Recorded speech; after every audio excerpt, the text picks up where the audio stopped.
konselor masa depan adalah konselor yang mengaruhi kehidupan masa depan sehingga tetap eksis dalam menjalani profesi konseling dengan mengikuti perkembangan zaman. Ya. Jadi dengan perkembangan zaman tadi sudah saya aturkan akan terjadi sebuah perubahan yang mewarnai dalam setiap kehidupan manusia, yang apabila kita tidak siap, tidak adaptif, maka akan menimbulkan permasalahan, dan itu juga akan terjadi pada peserta didik kita, Bapak Ibu sekalian. Efek-efek dari perubahan zaman yang sekarang ini sangat luar biasa, Bapak Ibu. Permasalahan yang kita hadapi terkait dengan siswa itu sekarang kompleks. Bapak Ibu sudah adakah yang menemukan siswanya bermasalah terkait dengan video calls?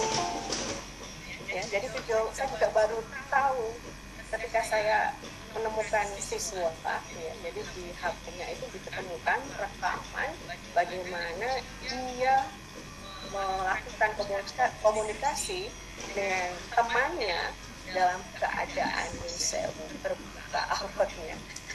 Jadi ini kita kemarin juga berkolaborasi dengan SMP lain karena ini melibatkan teman di SMP lain begitu.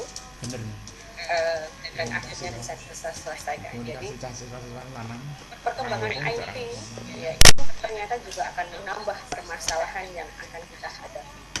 Jadi mungkin belum jelas terkait dengan video call itu.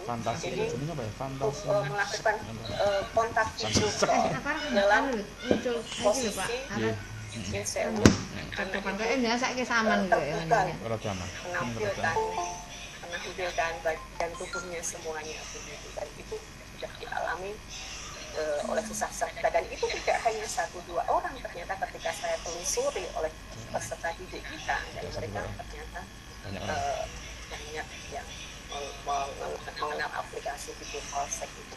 Itu contoh dari permasalahan yang muncul dari masa depan yang sekarang ini dengan efek dari IT yang berkembang. Nah, kemudian konselor masa depan itu harus mampu memanfaatkan dan menggunakan teknologi dalam proses konseling sesuai dengan tuntutan perubahan zaman. Jadi, Bapak Ibu, mari kita belajar untuk bisa menguasai IT, agar nanti kita juga bisa memanfaatkan IT itu untuk melaksanakan layanan bimbingan konseling kepada peserta didik kita.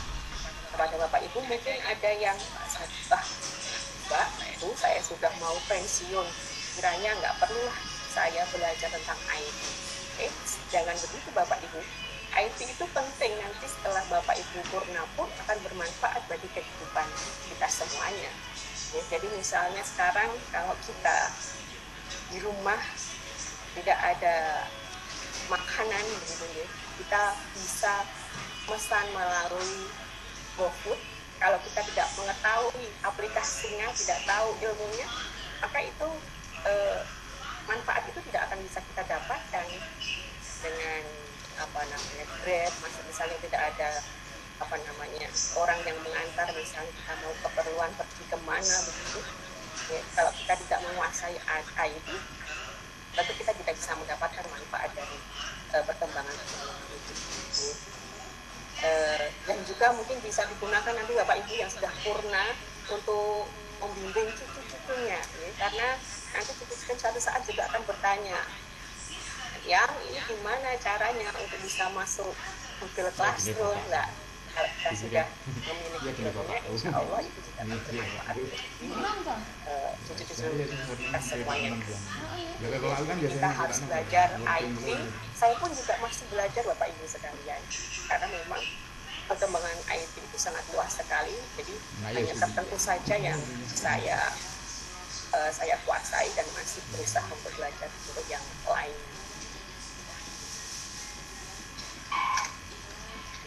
Oke, peran konselor sekolah. Yang pertama, konselor sekolah itu sebagai ujung tombak seperti yang saya aturkan di depan tadi, bahwasanya peran konselor itu menjadi hal yang penting sekali di sekolah, karena dia bisa memberikan sebuah motivasi, bisa penyemangat bagi untuk bisa mengikuti pembelajaran dari semua mata. Kalau yang disampaikan tentang mata ajarnya saja, tetapi kalau guru untuk konselor sekolah itu dia memberikan layanan konseling untuk bisa anak-anak mengikuti pembelajaran untuk semua mata. Yo sik ngenteni ke Pak Wan kan ya absen mriki. Itu sangatlah luar biasa. Belum lagi bagaimana konselor sekolah itu ngirim pak chat naku menghidupkan siswa-siswa yang berbakat, yang nantinya ini bisa menjadi bekal mereka mencapai kesuksesan masa depan.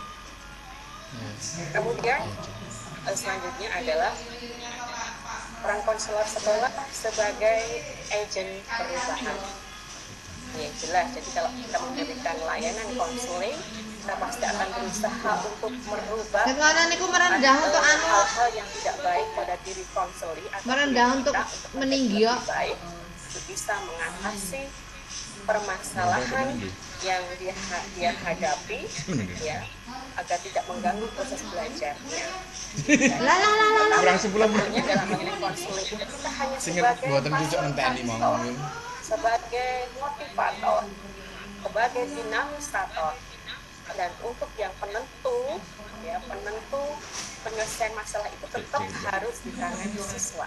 Kita hanya memberikan alternatif solusi permasalahan, kemudian anak siswa klien diminta untuk menentukan sendiri pilihan solusi permasalahan yang dia pilih yang sesuai dengan harapan dan menurut pandangan dia. Kemudian konselor sekolah itu sebagai generasi masa depan. Konselor sekolah itu sebagai generasi Indonesia emas. Dan konselor sekolah pun juga akan berupaya bagaimana untuk memiliki karakter profil pelajar Pancasila. Ya, dari konselor generasi masa depan ini juga akan berupaya untuk membentuk siswa-siswa yang akan mencapai generasi emas yang menjadi tujuan pendidikan kita nih Bapak Ibu. Bahwasanya insya Allah kita akan menuju generasi emas Indonesia di tahun 2045, dan kita pun juga akan merefleksikan agar siswa kita, klien kita untuk bisa memiliki karakter profil pelajar Pancasila yang sekarang ini sudah tidak. Kemudian Bapak Ibu, konselor sekolah itu sebagai lentera yang memandu bangsa melangkah ke depan menjadi bangsa yang unggul. Jadi dalam sistem sosial di sekolah, diantaranya ada guru, ada kepala sekolah, ada tenaga kependidikan. Peran konselor sekolah menjadi lentera yang memandu bangsa melangkah ke depan menjadi bangsa yang unggul. Melalui apa? Melalui layanan konseling yang bisa kita lakukan kepada peserta didik kita yang nanti juga menjadi bagian dari bangsa ini untuk menjadi bangsa yang unggul.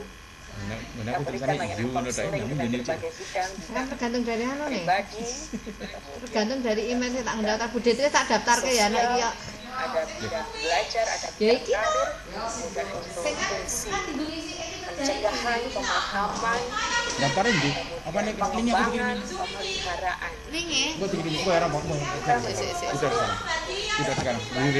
Memandu bangsa melangkah ke depan menjadi bangsa yang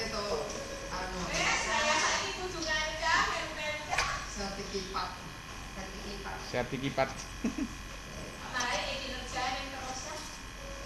sertifikat. Konselor masa depan, ini untuk menjadi konselor masa depan, maka kita harus memiliki kompetensi keterampilan yang nanti akan kita gunakan untuk melayani peserta didik kita dalam layanan bimbingan konseling. Yang memang pertama, ikut bahwasanya juga kita harus menguasai teorinya terlebih juga dahulu, Bapak Ibu. pokoknya juga Oke. Teori tentang itu bener boleh di teknik, strategi, bener kok. prosedur, ya. Oh, pokoknya juga Terkait dengan ilmu-ilmu layanan bimbingan konseling, kita harus perkuat, ya. Karena untuk melaksanakan praktek itu yang perlu kita miliki itu adalah teori. Jadi teorinya kuat, kemudian bisa dipraktekkan. Prakteknya juga aktif. Jangan sampai teorinya kuat, tetapi dia tidak pernah melaksanakan praktek konseling. Adakah seperti itu? gitu. Ada. Jadi dia itu pintar dalam sisi teorinya, tetapi di sekolah konselor tersebut mungkin jarang melaksanakan layanan.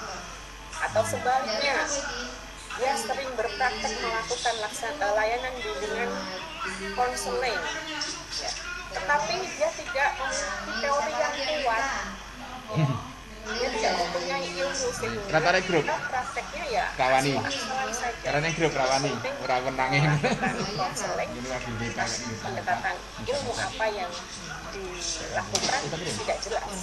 Makasih ya. Itu bukan namanya konselor profesional, ya. Itu namanya tukang konseling. Jadi karena apa namanya konselingnya Deh, daftarnya Bu Sumini. Daftarnya Bu Sumini. Awan aku ya tak daftar ke. Aku daftar kene Bu Sumini, jadi bisa untuk bisa ini. menjadi konselor yang Dan pro dia ini sama nah kan tak daftar kasih anu kan Bang. PKB kan tak daftar lagi kan. dan juga PKB kan gitu kan tak daftar kabeh kan aku kan beri kan. praktek-praktek yang intensif itu bisa Di PKB juga kan dia datang sekolah. ini saya kadang aku dhewe karo tambah gitu. Itu soalnya Untuk Aduh, bukan, memiliki betul-betul, Pak. kompetensi konselor, Selamat. di antaranya saya pun juga ora kan aku doka aku kasih. Bapak Ibu semua Ora aku doka aku penting aneh. bisa memiliki karena sudah sering praktek, tapi hanya sekedar mengulas saja bahwasanya Yo, untuk kompetensi jenengan kayak target konselor tuh. yang Tapi sebaiknya nggak menguasai yaitu adalah Ora ketang siji ngono lho. jadi kita bisa menggunakan Aku ya, Pak. assessment untuk bisa mengungkap Ora kudu kondisi, liyane ya nek. eh, Sing gratis tak share-share karakter ngono kan. permasalahan yang dimiliki Tak share-share. sehingga kalau kita bisa memahami kemudian dengan baik maka akan terjadi interaksi yang baik pula, namanya repot gitu ya, apa ya, repot ya, atau hubungan yang baik antara konselor dengan konseli, sehingga dengan begitu insya Allah dengan pemahaman konselor terhadap kondisi klien maka akan terjadilah interaksi yang positif dan akan bisa menghasilkan layanan dengan konseling yang efektif. Kemudian untuk selanjutnya menguasai landasan teoretik dan pendidikan bimbingan konseling. Menguasai landasan Oh, ini mana HP ini teoretik jadinya dan tadi ilmuwan, saya ada siji. ya, dasar-dasar Loro, HP ini loro aku udah loro Pak, ngono lho jadi. Aku loro teknik-tekniknya, lho tak. ya, pendekatan-pendekatannya. Ada beberapa pendekatan dalam melaksanakan kegiatan konseling. Ada pendekatan diantaranya, masih ingat Bapak Ibu? Pendekatan humanistik. Ada pendekatan Ning HP iki daftare. Ning HP panu ki gur siji tak siji tak. ada Jadi harus sing kabeh kan dhewe-dhewe jenenge. Dadi harus ganti-ganti terus kan. Ya HP kan judulnya sudah terdaftar apa-apa.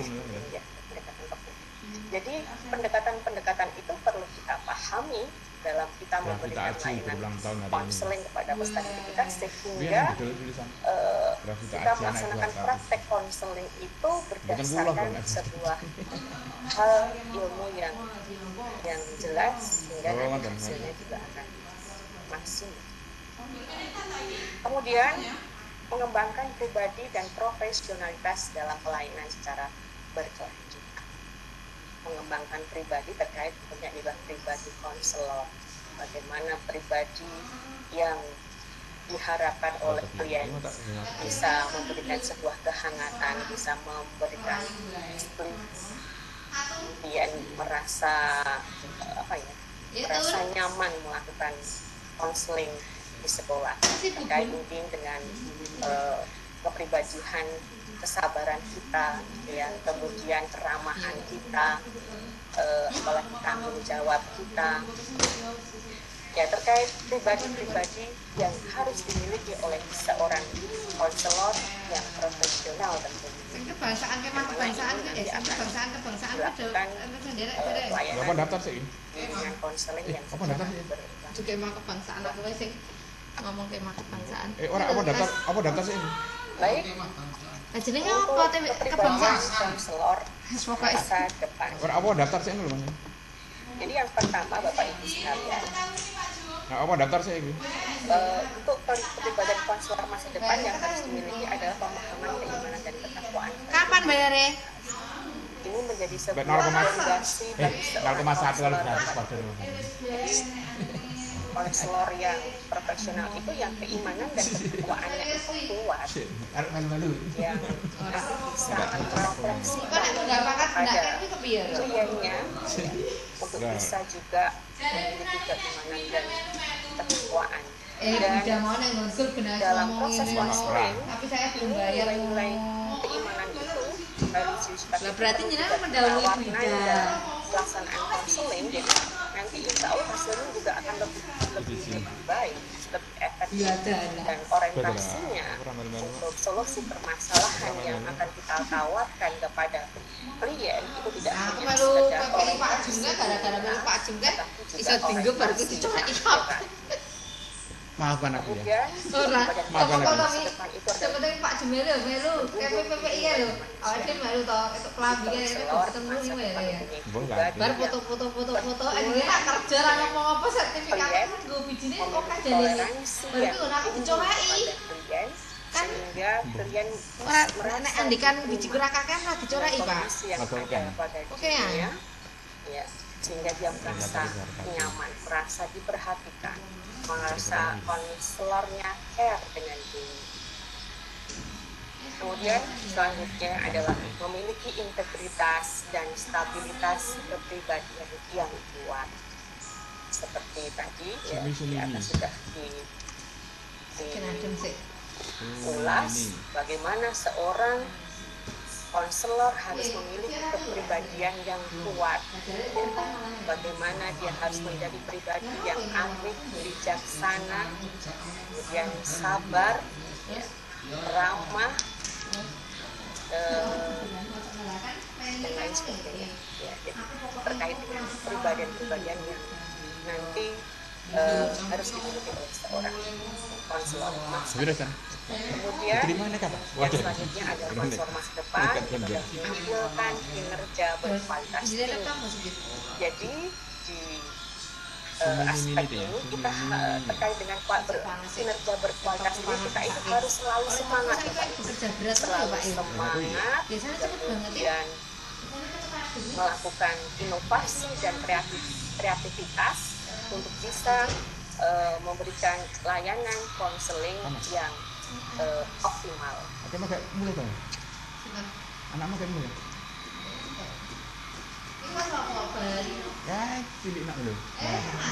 Kemudian untuk proses konseling, ya, jadi Bapak Ibu dalam proses konseling itu akan dipengaruhi antara konselor dan konseli, ya, proses konselor dan konseli itu dipengaruhi oleh berbagai aspek. Yang pertama adalah keterampilan interpersonal. Ini menjadi keterampilan patokannya ini milih kah ya sambat. HP ya yang milih kah saat ini. seorang konselor. Bagaimana dia bisa melakukan hubungan komunikasi dengan baik. Kalau komunikasi tidak bisa, maka konseling tidak akan bisa berjalan. Ya. Jadi keterampilan interpersonal itu mutlak harus dimiliki oleh seorang konselor. Bagaimana dia bisa membuat hubungan interaksi sosial dengan kliennya dengan baik, sehingga klien merasa nyaman, merasa senang untuk melakukan layanan tersebut. Kemudian keyakinan dan sikap personal. Jadi konselor harus yakin, optimis bahwasanya dia akan mampu untuk membantu konseli atau klien dalam menyelesaikan permasalahan yang dimiliki oleh klien, ya, oleh siswa kita. Jangan ragu, jangan Pengen deh. tidak percaya diri bahwa kita mampu bisa membantu penyelesaian siswa, walaupun nanti pada endingnya siswa sendirilah yang akan menentukan solusi mana yang dia ambil untuk menyelesaikan masalah yang ada.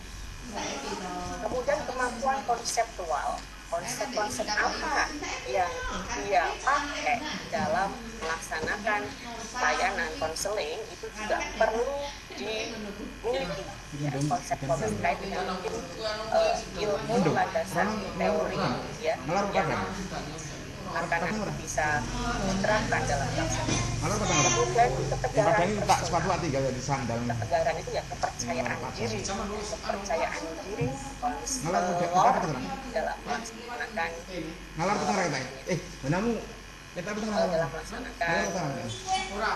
layanan konseling. Kemudian juga menguasai teknik konseling yang mau digunakan, teknik yang aman. Kalau kemarin saya pernah baca di teknik dalam layanan konseling itu bisa kita pelajari lebih lanjut nanti dengan membuka-buka internet tentang teknik dalam layanan konseling. Kemudian kemampuan untuk paham dan bekerja dalam sistem sosial yang kita miliki adalah sekolah. Jadi kita harus paham bagaimana untuk berkolaborasi dengan sistem sekolah yang kita miliki untuk membantu klien kita atau siswa kita dalam layanan konseling. Terbuka untuk belajar dan berkreasi. Jadi kita juga diupayakan untuk selalu belajar dan belajar terus untuk mengupgrade ilmu kita, sehingga nanti untuk pengembangan ilmu itu juga akan lebih membantu dalam kita memberikan dan kita bisa belajar dengan teman seprofesi ataupun juga lintas profesi untuk menambah wawasan pengalaman kita dan nanti akan bermanfaat.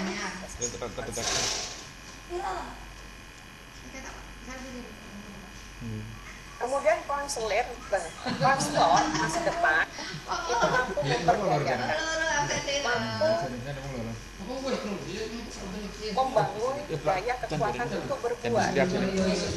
Salah satu hal yang dimiliki oleh konselor masa depan itu adalah yang mampu memperdayakan, yang